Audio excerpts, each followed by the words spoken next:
चाहे आप किसी भी ग्रंथ को उठा लीजिए, जिस ग्रंथ में देखेंगे जो शूद्र है उस शूद्र को इंसान नहीं कहा गया है। शूद्र की कमाई हुई जो पैसे होते हैं उसको कहा जाता है कि वो ब्राह्मण ही भोग योग्य है, वो ब्राह्मण ही उसको भोग सकता है। लेकिन ये सरासर गलत है। ब्राह्मण कौन होता है मेरे अधिकार का भोगने वाला?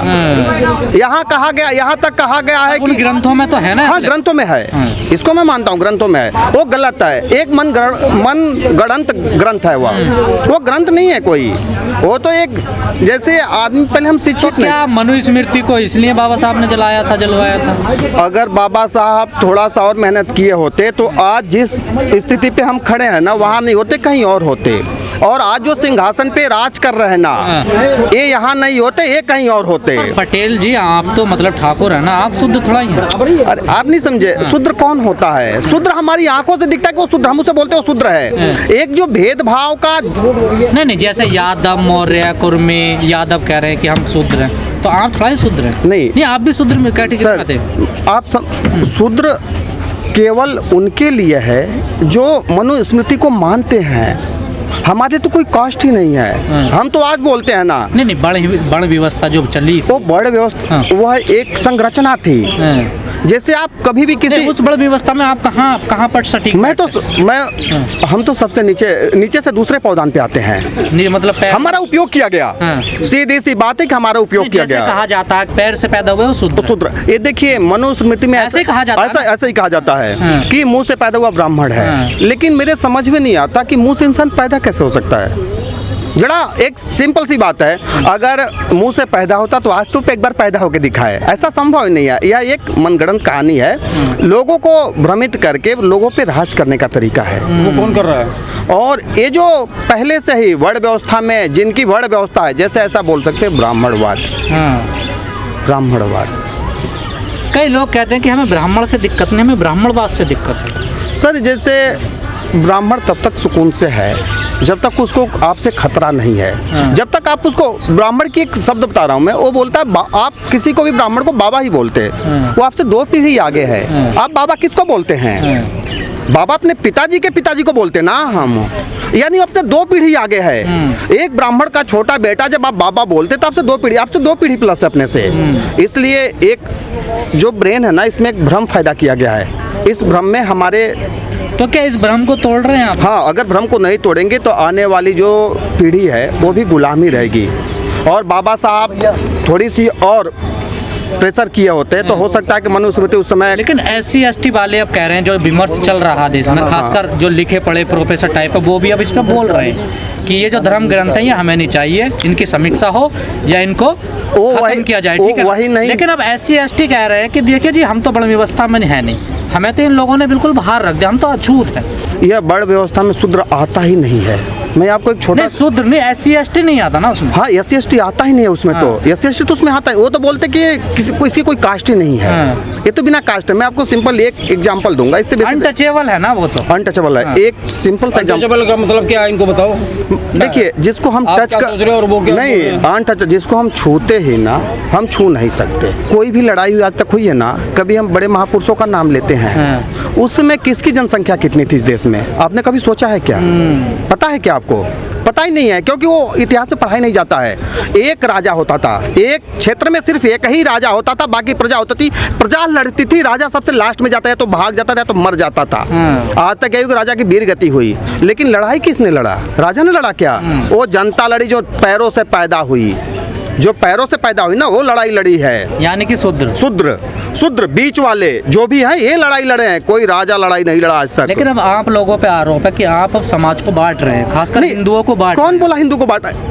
मेरे समझ में नहीं आ रहा, हिंदुत्व का मतलब भगवान है क्या सिर्फ? आप अभी, मैं आपको एक चीज बता दूं, आप अपने भी तो बौखलाए फिर इस मुद्दा से सर जी, वो बौखलाएगा ना। जब बौखलाएंगे तभी तो कुछ आगे करेंगे।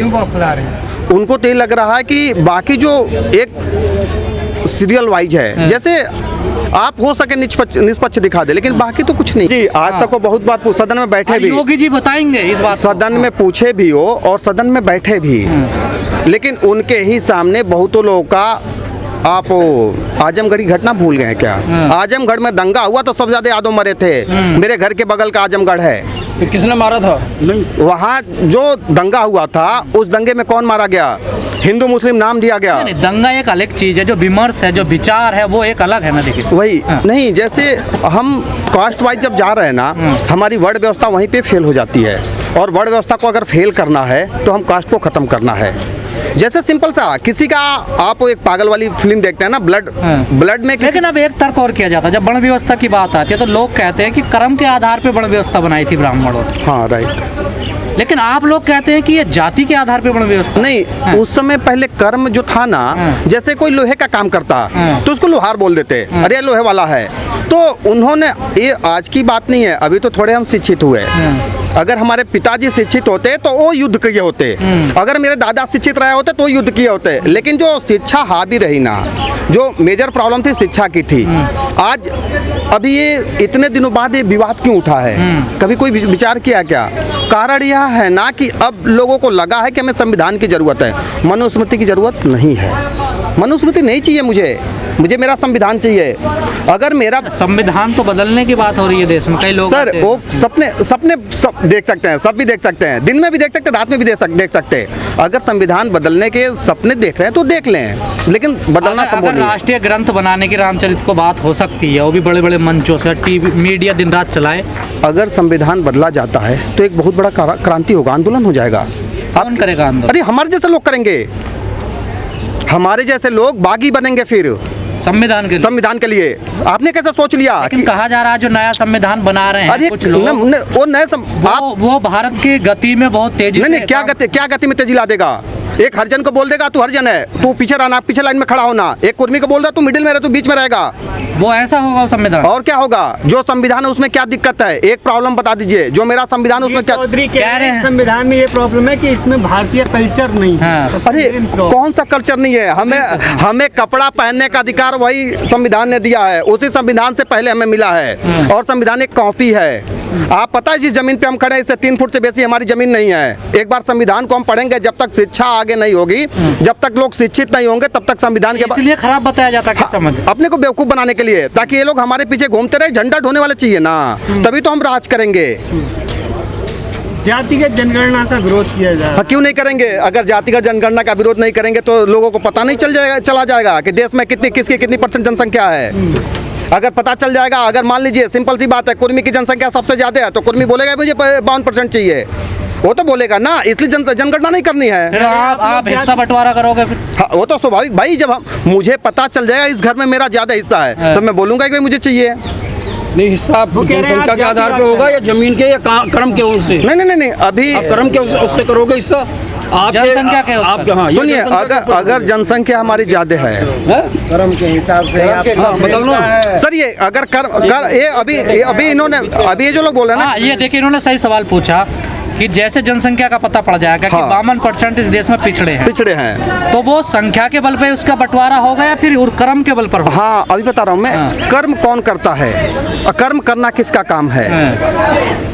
मजदूरी मिडिल वाले ही करते हैं। और मिडिल वाले के घर में ना हर मेहनत, जैसे मजदूरी करना मेहनत ही बोल सकते उसको। और उनके ऐसा नहीं है कि हम निहायती एकदम वो हैं, हमारे घर में अधिकारी नहीं है। जब हम पढ़ेंगे तो शिक्षित होंगे, हमारे कुछ लोग हैं, हमें हमारा हक चाहिए, हमें अधिकार चाहिए, हम अपना कर्म कर रहे हैं। अगर ये भाई और यही मेरे में सीनियर है और ये लगता है कि किस योग्य है, तो हम बोलेंगे भाई तू जा सांसद में रख, बैठ, हमारी बात को रखागे, हमारी समस्या वहीं दूर होगी। जब तक हम ऊंचे स्थान पे नहीं जाएंगे हमारी समस्या कभी खत्म नहीं होगी। हमें हिस्सा नहीं चाहिए, मेरा अधिकार है, और जो मेरा अधिकार मुझे मिलेगा तो उसके बाद मेरे बेटे को भी ये अधिकार मिलेगा। और मैं कभी भी चाहूंगा कि मुझे मेरा अधिकार मिले, ताकि आने वाला जो मेरा भविष्य है वो उज्जवल हो। मेरे जो बच्चे हैं या जो बच्चे हों, वो सारे एक अच्छे सोसाइटी, अच्छे कल्चर में रहें, मैं चाहूंगा कभी भी। लेकिन तमाम पिछड़े नेता कह रहे हैं कि जो धार्मिक ग्रंथ हैं खासकर, उनकी समीक्षा होनी चाहिए और जो हमारे खिलाफ लिखा हुआ है उनमें बदलाव। हाँ, ये अभी आपने बहुत ही अच्छी बात बोली कि अगर ऐसा होता है तो हमें ये लगता है कि जितने भी ग्रंथ है ना, फिर वो रहेंगे नहीं ग्रंथ।